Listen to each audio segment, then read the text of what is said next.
இயேசு கிறிஸ்துவில் அன்புக்குரியவர்களே, மே மாதத்தின் 13ஆம் நாளான இன்று பாத்திமா அன்னை காட்சியளித்த அந்த புனிதமான தினத்தில் அன்னை மரியாவை காணிக்கை தாய் என்ற கோணத்தில் தியானிக்கப் போகிறோம். லூக்கா 1:26 முதல் 38 இறைவார்த்தை அடிப்படையாக கொண்டு நாம் அன்னை மரியாளை பற்றி நாம் தியானிப்போம். லூக்கா 1:28-29 குழப்பத்திலிருந்து காணிக்கைக்கு அன்னை மரியாள் மாறுகிறார்.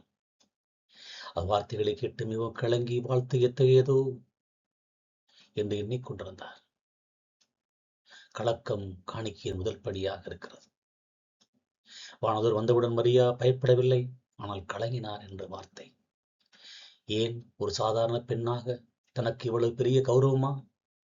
காணிக்கை என்பதை விட மிச்சம் இருப்பதை சொற்பமாக கொடுப்பதல்ல, நம்மையே முழுமையாக கொடுப்பது. மரியாதன் எதிர்கால திட்டங்கள் கனவுகள் அனைத்தையும் விரைவின திட்டத்திற்கு முன் காணிக்கையாக தயார் நிலையில் இருந்ததால் இந்த கலக்கம். இந்த முழுமையான காணிக்கை மற்றும் மரியாதையில் இருந்த புனிதமான கலக்கம் என்பது ஆன்மீக ஆழத்தோடும் இன்றைய வாழ்வு யதார்த்தத்தோடும் நாம் பார்க்கலாம். மிச்சம் கொடுப்பதல்ல காணிக்கை, முழுமையாக கொடுப்பது காணிக்கை. நமது பொதுவான வழக்கம் என்னவென்றால், நம்மிடம் அதிகமாக இருப்பதையோ அல்லது நமக்கு தேவையில்லாதைத்தான் தானம் அல்லது காணிக்கை என்று நாம் கொடுக்கிறோம்.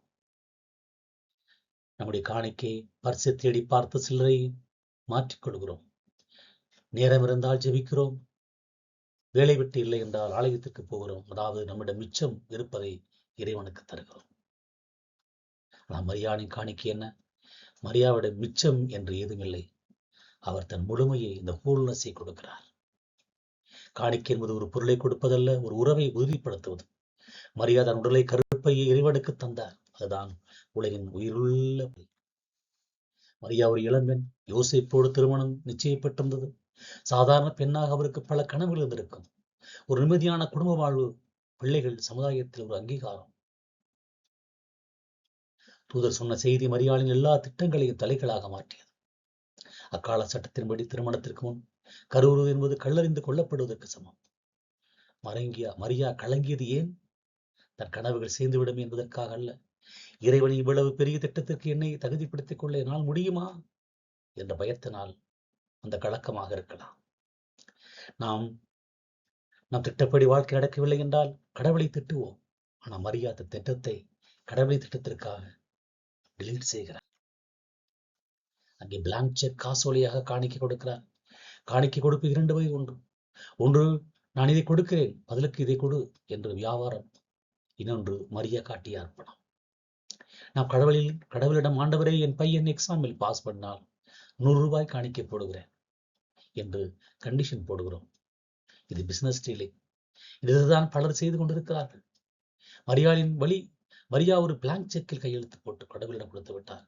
ஆண்டவரை, இது தொகையும் தேதியும் நீங்களே போட்டுக் கொள்ளுங்கள், நான் இன்னைக்கே தந்துவிட்டேன் என்பதையே அது அர்ப்பணம். நாம் கலக்கங்களை காணிக்கையாக்க வேண்டும். நம் வாழ்வில் பல நேரங்களில் கலக்கம் வரும் வேளை, இழப்பு, நோய் அல்லது திட்டமிட்ட காரியம் தடைபடாது, கடன் தொல்லை. அந்த கலக்கமான நேரத்தில் மரியாதை நினையுங்கள். ஆண்டவரை, என் திட்டம் தோற்று போகலாம், ஆனால் உன் திட்டம் ஜெயிக்கட்டும், வெற்றி பெறட்டும் என்று சொல்ல பழகுங்கள். உண்மையான காணிக்கை என்ன? ஞாயிற்றுக்கிழமை காணிக்கை பட்டியல் போடும் 10 ரூபாய் விட உங்களுக்கு பிடிக்காத ஒரு மன்னிப்பது அல்லது ஒரு ஈகோவை குறைத்துக் கொள்வதுதான் மரியா விரும்பும் உண்மையான காணிக்கை என்று சொல்லலாம். மரியா ஒரு காணிக்கை பெட்டியாக இருக்கிறார். ஆலயத்திற்கு காணிக்கை பெட்டி எதையும் தனக்கென்று வைத்துக் கொள்ளாது. மரியா அப்படிப்பட்ட ஒரு பெட்டியாக இருந்தார். கடவுள் கொடுத்த இயேசுவை அவர் காங்கிக் கொண்டார். அதே இயேசுவை உலகிற்கு காணிக்கையாக கொடுத்தார். நாமும் இந்த மே மாதத்தில், ஆண்டவரே, இதோ நான், இந்த மரியாதை வார்த்தைகளை சொல்லி நம்மையே முழுமையாக காணிக்கையாக்குவோம். நாம் திருப்பலியில் காணிக்கை கொடுக்கும் போது பயிருக்கு அடுக்கு நோட்டை தேடி எடுத்துக் கொடுக்கிறோம். ஆனால் மரியா தன் வாழ்க்கை என்ற புதிய நோட்டை அப்படியே இறைவனிடம் தந்தார். நாம் சில்லறை கொடுக்கிறோம், மரியா செல்பையை கொடுக்கிறார். இந்த அழுக்கு நோட்டு, புதிய நோட்டு என்ற ஒப்பீடு நம்முடைய மேலோட்டமான பக்திக்கும் மரியாதையின் ஆழமான அர்ப்பணத்திற்கும் ஒரு ஒரு இடைவெளியை துல்லியமாக காட்டுகிறது. இதை கூட நாம் தியானிக்கலாம். அழுக்கு நோட்டு நம்முடைய கணக்கு பார்க்கும் பக்தி. திருப்பலி காணிக்கை போய் வரும்போது நாம் செய்யும் முதல் காரியம் பையோ அல்லது பஸ்ஸையோ தேடி தேடி பார்ப்பதுதான். அங்கே இருக்கும் நல்ல மெருவெருப்பான நோட்டை தள்ளிவிட்டு ஓரமெல்லாம் கிழிந்து அழுக்கான நோட்டை தேடி எடுக்கிறோம். நான் பல வேளைகளை பார்த்திருக்கிறேன். கிழிந்து போன நோட்டுகள் தான். இந்த நம் இறைவனுக்கு கொடுப்பது நம்முடைய மிச்சத்தை இது செல்லாது, இது எனக்கு பயன்படாது, இது யாரிடம் கொடுக்க முடியாது என்ற நிலையில் இருப்பதை இறைவனம் தள்ளி பார்க்கிறோம். இது காயினின் பலியை போன்றது. தன்னுடைய விருந்தவற்றில் மிக சிறந்ததை தராமல் மேம்போக்காக கொடுத்தான். மனத்தில் மட்டுமல்ல, நம் குளத்திலும் கூட அப்படித்தான். கோபம், பொறாமை, சோம்பேறித்தனம் போன்ற அழுக்குகளை வைத்துக் கொண்டு எஞ்சிருக்கும் ஒரு சிறிய பகுதி மட்டும் இறைவனுக்கு நாம் காட்டுகிறோம். புதிய நோட்டு மரியாளின் ஃப்ரெஷ் அர்ப்பணம் என்று சொல்லலாம். வானவர் வந்து சொன்னபோது மரியா தன் வாழ்வில் வசந்த காலத்தில் தந்தார். அவர் புதிய நோட்டை போல மதிப்புமிக்கவர். கிழிந்த அல்லது அழுக்கடைந்த வாழ்வை அவர் காணிக்கையாக்கவில்லை. தன் தூய்மையும் இளமையும் எதிர்காலத்தையும் அப்படியே கொடுக்கிறார். பழைய ஏற்பாட்டு பள்ளிகளில் பழுதற்ற ஆட்டுக்குட்டியை பள்ளியிட வேண்டும் என்பது விதி. மரியா அந்த விதியை தன் வாழ்வாக்கினார். அவர் புதிய நோட்டாக இருந்த போதே இறைவனின் கைகளை தன்னை ஒப்படைத்தார். இது நாம் எப்படி இருக்கிறோம்? வயதான காலத்தில் கைகால் விளங்காமல் போகும்போது ஜெபித்துக் கொள்ளலாம், இப்போது ஜாலியாக இருப்போம் என்று பலர் நினைக்கிறார். அதாவது கிழிந்த நோட்டாகும் வரை காத்திருந்து விட்டு அப்புறம் கடவுளிடம் போகிறோம். மரியா அப்படி செய்யவில்லை. சில்லறை வெர்சஸ் செல்ஃபி என்று நாம் சொல்லலாம். நம் இறைவனுக்கு கொடுப்பது சில்லறைகள். அதாவது நம் நேரத்தில் ஒரு சிறு பகுதி, நாம் பணத்தில் ஒரு சிறு பங்கு. ஆனால் மரியா கொடுத்தது தன் செல்ஃப். அங்கே ஆழமான ஒப்பீடு என்ன? இன்று நாம் செல்ஃபி எடுக்கிறோம், அதில் நம் முகம் மட்டும் தெரிந்தால் போதும் என்று நினைக்கிறோம். ஆனால் மரியா தன் ஆன்மாவின் செல்ஃபியை எடுத்தார். அதில் அவர் தெரியவில்லை, அவர்கள் இருந்த இயேசு தெரிந்தார். காணிக்கை என்பது ஒரு பரிவர்த்தனை அல்ல, டிரான்சாக்ஷன் அல்ல, அது ஒரு மாற்றம், டிரான்ஸ்ஃபர்மேஷன். காணிக்கை என்பது டிரான்சாக்ஷன் அல்ல, டிரான்ஸ்ஃபர்மேஷன். சிலரை போடுபவர் அப்படியே தான் இருப்பார், ஆனால் தன்னையே செல்ஃபாக கொடுப்பவர் புனிதராக மாறுகிறார். இந்த மே மாதத்தில் நாம் எப்படி காணிக்கை கொடுக்க வேண்டும் என்று நாம் தியானிப்போம். தரமான நேரம், சுறுவாக இருக்கும் போது ஜெபிப்பது, அழுக்கனோடு சுறுசுறுப்பாக இருக்கும்போது இறைவனுக்கான நேரம் ஒதுக்குவது. புதிய நோட்டு, பழுதற்ற இதயம், பிறர் மீது வெறுப்பை வைத்துக் கொண்டு காணிக்கை போடுவது செல்லாத நோட்டு. மன்னிப்போடு செல்வதான் இறைவனுக்கு உகந்த காணிக்கை. நான் இதை செய்தேன் என்று தம்பட்டமில்லாது செய்வது மரியாளின் சுய செல்ஃப் அர்ப்பணம்.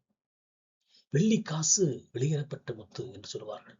மரியா எலிசபெத்துக்கு சேவை செய்ய சென்ற போதும் சரி, இயேசுவை பலிபடத்தில் ஒப்புக் கொடுத்த போதும் சரி, அவர் எதையும் சில்லறையாக கொடுக்கவில்லை, நினைக்கவில்லை.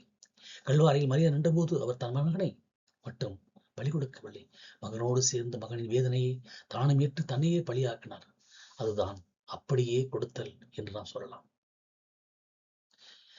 மரியா அவசரப்பட்டு எதையும் செய்யவில்லை, இறைவனை விருப்பத்தை சிந்தித்தார். காணிக்கை என்பது உணர்ச்சி வசப்பட்டு செய்வதல்ல, உணர்ந்து செய்வது. நாம் பல நேரங்களில் கோபத்தில் புகழுக்காகவும் எதையாவது தானம் செய்வோம். ஆனால் மரியா இது இறைவனின் விருப்பமா என்று எண்ணி பார்த்து தன்னை அர்ப்பணித்தார். மே மாதத்திலே 13ஆம் நாள் அர்ப்பணம், சரண்டர். பாத்திமானையின் திருநாள். பாத்திமானை 3 சிறுவர்களிடம் கேட்டது, உங்களை நீங்கள் இறைவனுக்கு காணிக்கையாக்க தயாரா என்றுதான்.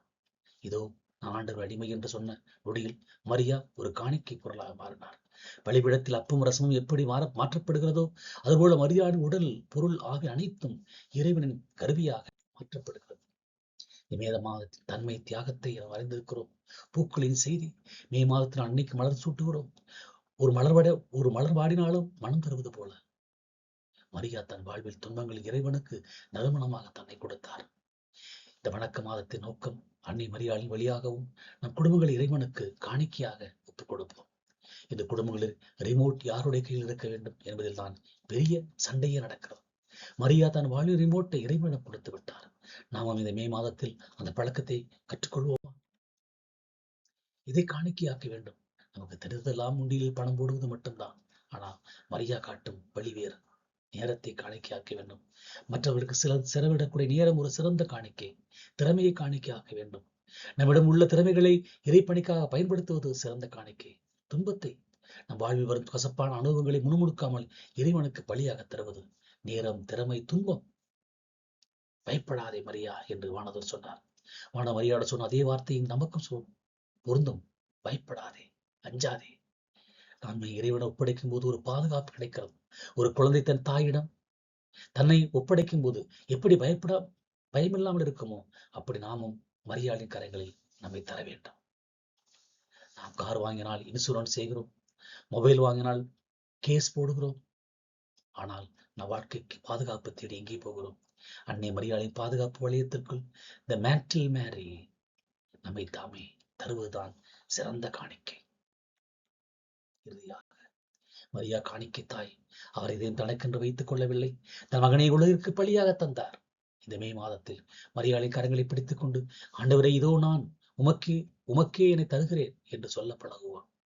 எனது என்பதை விட்டுவிட்டு உமது என்ற இறைவனை தேடும் உன்னத நிலைக்கு நாம் வருவோம். இந்த மே மாதத்தில் நம்மிடம் இருக்கும் மிச்சமான சிலரை தருவதை விட்டுவிட்டு நம் இதயத்தையும் நேரத்தையும் மரியாதை போல முழுமையாக இறைவனுக்கு கொடுப்போம். கடவுள் நம்மிடம் எதிர்பார்ப்பது நம் பையில் இருக்கும் அழுக்கு நோட்டை அல்ல, நம் இதயத்திற்கும் அன்பு என்ற புதிய நோட்டைத்தான். அதை கொடுப்போம். நமது சிலரை பக்தியை விட்டுவிட்டு மரியாதை போல நம்மையே காணிக்கையாக்கும் செல்ஃபி பக்தியை வளர்த்துக் கொள்வோம். மரியா தன் வாழ்வில் ஒரு பகுதியை மட்டும் கொடுக்கவில்லை, அவர் தன் வாழ்வையே முழுமையாக ஒரு முழு பகுதியாக கொடுத்தார். நாமும் இறைவனுக்கு நம்மை அர்ப்பணிப்போம், அவரை போல வாழ்வோம். மரியே வாழ்க.